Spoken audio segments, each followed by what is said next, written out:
if it's true that the priority is disaster centers, why is it that Nabella and Rama spent us 20,000 pesos making each employee of City Hall a victim?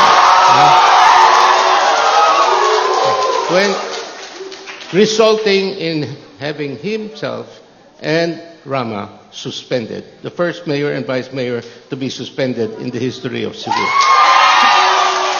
I'd just like to point out that when these drivers had to undergo this trauma of losing their jobs, Attorney Lavella, who is a lawyer, remained silent.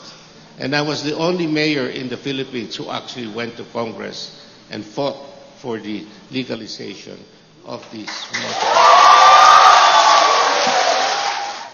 I was not silent. I was supportive of the ordinance, proposed ordinance of June Alcover to regulate all habal-habal drivers. The city government of Cebu should not pay tax on income tax because the city, please keep quiet. We do not pay income tax to BIR because we are both government entities. And we are not supposed to be liable for income tax to BIR. And I think that is the answer to that question. May I suggest that you talk to your president, because I brought up that matter with Sani Dominguez. And he said the Department of Finance that the city should pay income tax. So you tell the president that he is wrong. Sir, rebuttal of 1 minute. No need to talk to the president. It is a provision of law under the local ministry. Just another comment. No, that I presume Mr. Lavella is saying that President Duterte doesn't understand the law. Who are or how many investors have you helped bring in for SRP? And please give us the names. And we start with Mr. Osmeña, sir. Well, the first one was Bigfoot, and then SM, and then PhilInvest. And now we have brought in Gokong Wei. And these are among the top investors in the country. And they themselves are bringing in other components to serve. We have possibilities in putting up in our call centers. Several call centers have expressed an interest to be a part of this program. What we are after is not profit. What we are after is an enhancement and the enrichment of our human resource, which are the people of Cebu, for them to be the most educated workforce in the country, and for them to be able to earn a decent living so that they will not remain poor as what has happened in the past 50 or 70 years. Thank you. Mr. Nabella, the same question. How many investors have you helped bring in for SRP? I am just vice mayor, just councilor. I'm not mayor. When I'll be mayor, I'll bring investors in SRP. Nowadays, children in conflict with the law are gaining in numbers. In fact, the main problem of the law enforcers is where to place these minor criminal offenders. How will you resolve this issue? And we start with Mr. Lavella. We have to put up additional what's this? The house, the transfer house for this halfway houses for these children in conflict. And of course, we have to deal with the parents, organize some parents association for them to be made, for them to realize the importance of rearing up children to become useful citizens in the future. Formative years particularly. And this halfway house will also provide as the holding center of our children who gallavant during the night after the curfew period has been, during curfew, we have to place them in halfway houses and call for their parents, come and have conferences with their parents so that these minors will be taken care of by their parents and, of course, our social workers. We have done this a long time ago.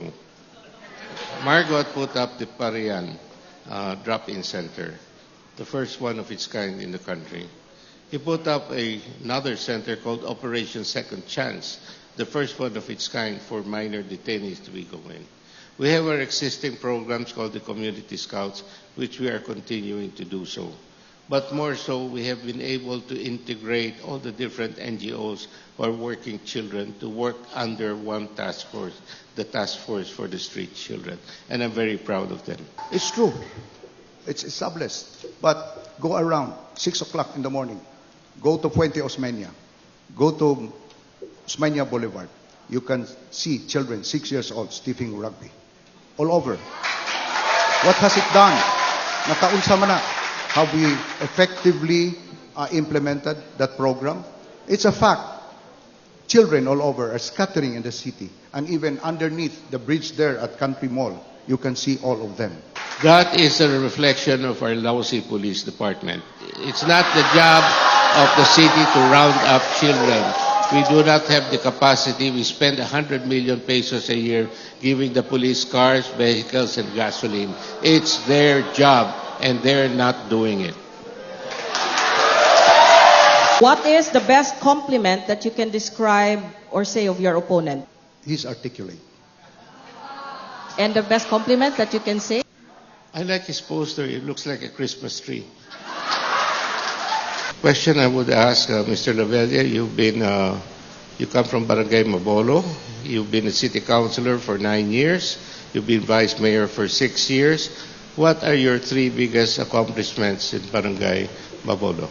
As councilor and vice mayor, you know. As either one, whatever. Okay. What have you done particularly As councilor, exceptional? As councilor, as a public official, I have done many things. Look at the record.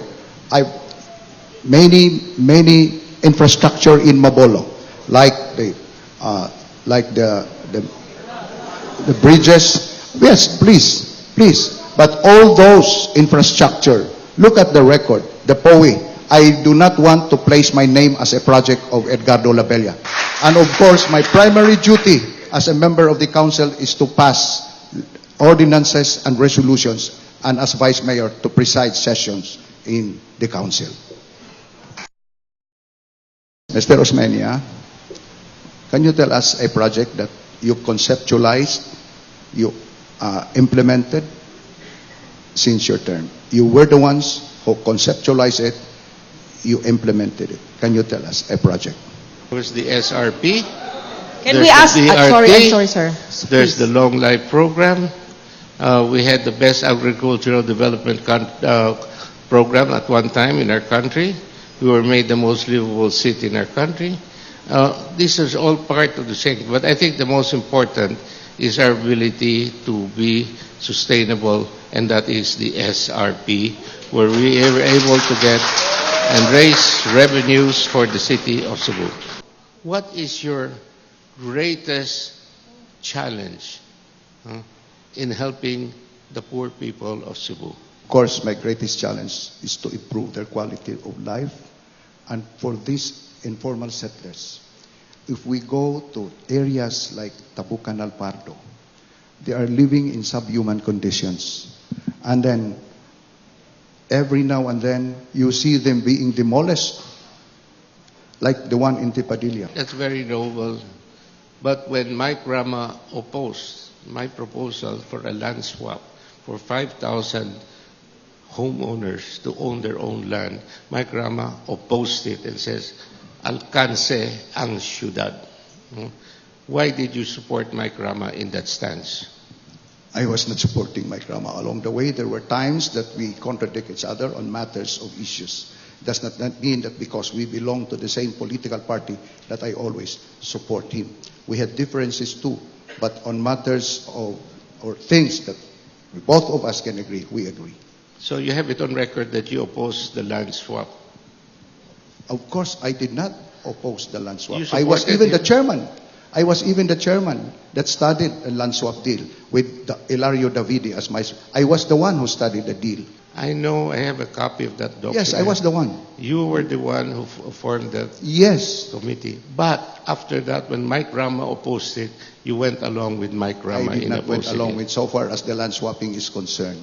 Why did you not speak against it? I spoke against it, but I No, you spoke did not against speak it. against it. You had the unfortunate situation of being a victim in a sinking ship, Sulpicio Lines, Princess of the Orient, and you talk about floating in the water for so long. When you're floating in the water, I can imagine that you've seen hundreds and hundreds of floating bodies as well. And then after all of that, you filed a case against Sulpicio. I would like to ask you a question. What did you do to help the families of the other victims who died in that ship? That is a very good question. The late Attorney Yap, the husband of Justice Yap, helped a lot of victims recover their insurance coverages. And it is very saddening to note that I floated in the seawater for 36 hours, and that is the kind of issue that you would throw at me. If you were on my side, floating on the seawaters for 36 long hours, I could not expect. I don't know what would happen. And of course, making an issue out of my misery, floating on the seawater for 36 hours, I don't think that's quite fair.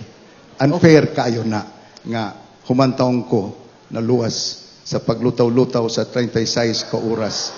No? Imo kong ogsyuhan og ingon ana, unya ka nang isyuha karon niabot na lang na nga kaatbang nata sa politika. I just want to point out that you made it an issue by bringing it out in the campaign. Naglutaw-lutaw ka sa dagat. Ako, ang dagat mahimong yuta. Mawala ang diferensya. Yes or no? Cebu is still the Queen City of the South. Cebu is still the Queen City of the South. No. Yes. No and yes. Would you care to explain your no answer? Everyone knows where there is a queen, there is a king. I'd rather be the king than the queen. Secondly, I don't like the second part where it says of the South. That means there is also a Queen City of the North and a King City of the North. I think it just doesn't sound right. I've always said that Cebu City should be a city that is second to none. I agree, second to none, but still Queen City of the South. There is a city ordinance that requires business establishments to put up CCTV cameras, but some of these businesses do not have cameras, or if they do, they are not of good quality. So the question is, does Cebu City have an integrated security plan to procure CCTV cameras to monitor not only peace and order, but also traffic and disaster management efforts? And we start with Mr. Labella. I am not in a position to answer that question because I do not belong to the Executive Department of Government. I belong to the Sangguniang Panlungsod. And that question should better be propounded to the Executive Department, to the Mayor, to the Executive Department. Mr. Osmeña, for your answer to this question. Thank you for admitting your ignorance.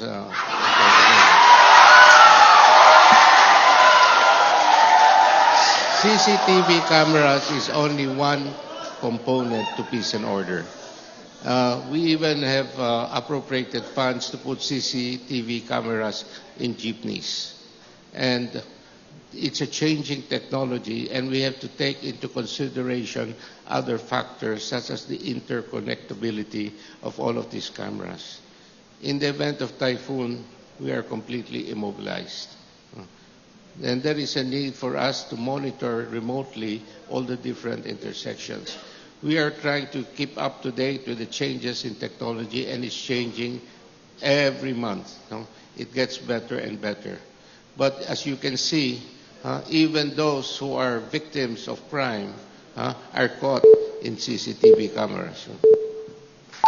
A rebuttal of 1 minute. Yeah, it is good that the good mayor admitted the inefficiency, that there is no sufficient CCTV cameras, in spite of the ordinance that was passed by Member Angeles. Sir, rebuttal. 1 minute. Yes, I would like to ask Erica to please stand up. No? She was beaten up by the police. Fortunately, it was And that baby, too, was beaten up by the police. Look at them. And it came out on CCTV. So don't say we are lacking in this area.